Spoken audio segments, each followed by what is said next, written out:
Good morning, YouTube. This is Professor Sir Jeremy Darling-Milkfield. I've received some inquiries from members of the public who are interested in listening to some music. And they have asked me, what do they have to do in order to hear the music? What are the steps that can be taken in order to actually engage in some auditory perception of the recorded music? So I thought it might be helpful if I explained something of the technology. What you will need will be one of the following: an amplifier. And the amplifier must be connected to a device like this, which is a compact disc player.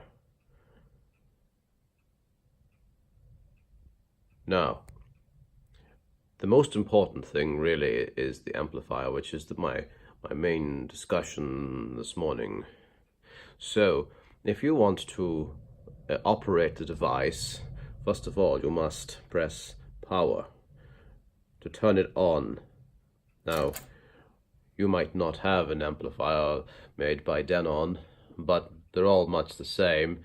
You will be able to determine if your amplifier is switched on due to the illumination of some lights on the device.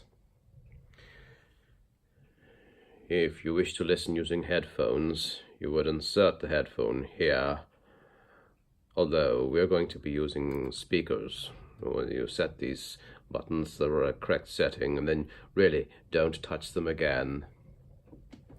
Over here we have, if you want to attenuate or amplify the frequencies in the bass or the treble range, you can use these, although I don't have really any purpose for these buttons.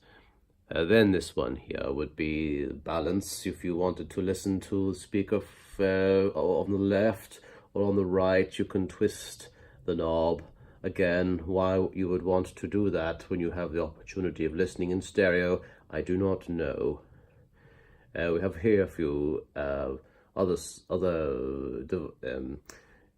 buttons.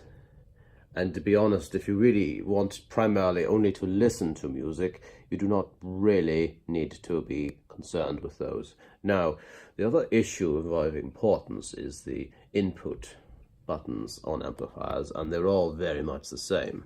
So if you look here, this button says DAT or tape 2.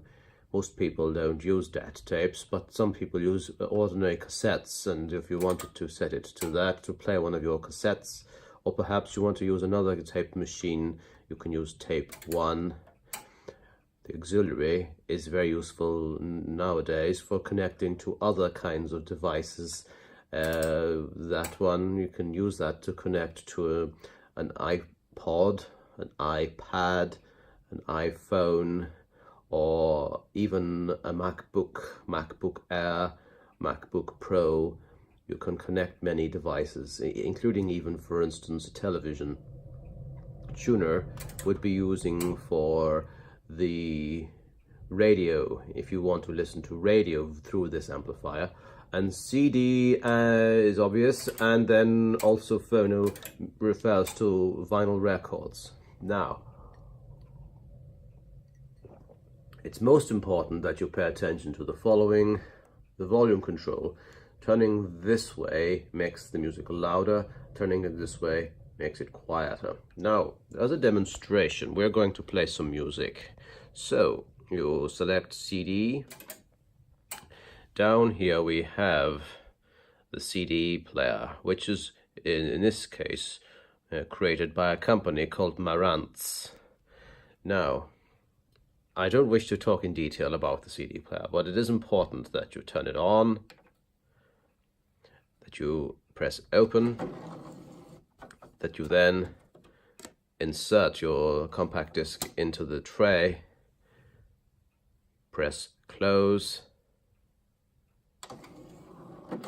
and then if you go over to this part of the machine, you've got the controls for next to and previous to cycle through the tracks.